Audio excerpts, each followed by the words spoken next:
Hey guys, my name is Matimio, and today's challenge, I decided to switch things up a bit and only kill my enemies by running them over. This was surprisingly a very difficult challenge, and it's not actually for the reasons that I first thought were going to be holding me back. Like, when I went into this, I assumed that I was going to get shot at by people using their primary weapons. I assumed that I was going to get locked on by javelins and just get obliterated by lock-on missiles, or I was going to get taken out by tanks. And while that did happen every so often, that was eventually the things that did take me out. But the real culprit here is that trying to secure a kill in a dirt bike or running them over with a Jeep isn't necessarily impossible, but it felt completely random. Like, you guys are gonna notice throughout today's video, I will continuously pass through people. They will be prone, they'll be on the ground, I'll roll over them slowly, I'll roll over them quickly, and I won't secure the kill. And when that happened, it's just like, all right, I guess I'll just continuously loop around trying to take them out. And while every once in a while I was able to go on a kill streak where I was able to kill a couple of people back to back, it's because of that randomness that made it so difficult. Like, I assumed it was gonna be all of these different things, but it's actually the fact that the dirt bike is just so inconsistent at trying to kill people, at least when you're trying to run them over and get the roadkill, that made this challenge so difficult. The one thing I did notice though is that if I decreased my speed as I was about to run them over, it felt like I had a higher percentage chance of securing the kill. I don't know if this is because the game now registers that my vehicle in my hitbox is running them over, and if I'm traveling at Mach 5, it passes through them too quickly to register for me. But I did notice, for whatever reason, I don't know the specifics because I did not write the code for the Frostbite 3 engine by any means, but it did seem that when I went a little bit slower when I was in the dirt bike on Silk Road, I did have a higher percentage chance at taking them out.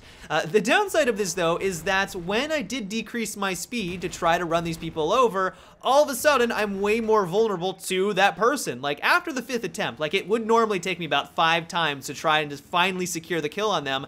After the 4th or 3rd time at trying to do so, they would get smart. Most people realize that this is happening, and they would try to kill me with their primary weapon. And so when I'm now traveling a lot slower on the dirt bike, I'm not maneuvering around at Mach 5, I'm a much easier target for them. And so a lot of the times I would zip around as fast as I can, trying to dodge the bullets, trying to be like, oh, I'm now traveling over here, completely ignore me. And sometimes that would work, and then I would loop around and try and run them over. But for the most part, they're like, okay, he's gonna come back, I'm gonna wait a second. Some people would lay down C4, some people would lay down slams, and then take me out that way. And because I basically was required to slow down, it was just leaving myself a vulnerable target. And so that was another thing I did have to take into consideration. I also dabbled a little bit with the Jeeps as well, and while they're nowhere near as maneuverable or as swift as the dirt bike, their turn radius isn't as good, they can't travel as quickly, what I did notice is that when I would actually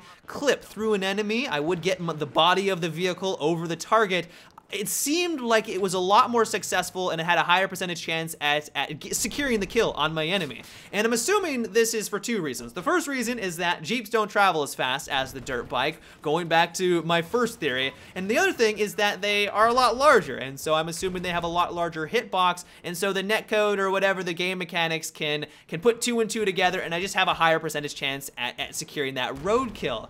The downside of it though, and as you guys have hopefully noticed, is that when you're playing on maps like Caspian Border or Golmud Railways, they have a lot of objects that you can run into, and I don't know what it is about being in a Jeep, but it feels like you have a giant magnet at the front of your vehicle, and all it wants to do is run into every single object. I felt like a drunk kangaroo throughout my entire play session when I was in a Jeep, because I was just bouncing all over the place. I would run into rocks, I would fall into a tree stump, bounce from one object to the other, and trying to secure a kill while all of this is happening and everyone is shooting at you throughout the entire process was a very difficult task. And so what it really came down to when I was using the Jeep was pretty much just to patrol around objectives, like if I was playing on Caspian Border, and just run around on the road. Like, I would just hope that someone would cross the street as I was passing by a certain objective, and at least from my play session, that seemed to be the best way to secure a kill in the Jeep. I mean, sure, every once in a while I could go off the beaten path, I could venture into the forest section on Caspian Border or go on to hilltop, but then at that point, because I'm bouncing left and right, I have pretty much no control over the vehicle, it was luck at that point. Once again, going back to the luck of the dirt bike, but this, I pretty much just have to get lucky in the fact that a random enemy needs to run in front of my vehicle as I'm bouncing everywhere. And while I guess the one thing going for me is that because I have no control of the vehicle, basically, the enemy probably has no idea where I'm heading because I have no idea where I'm heading. And so there were a lot of moments when an enemy would be like, okay, he's gonna go to the left, so I'm gonna go to the right, try to juke him out. But because I ran into a stump at the last second, the vehicle would veer off to the right, and then I would be able to secure the kill. A lot of that happened. It was amusing when it did, but once again, it came down to just pure random luck. All that being said, though, even though there was all this randomness, even though it felt fickle, it just didn't seem to work when it was supposed to,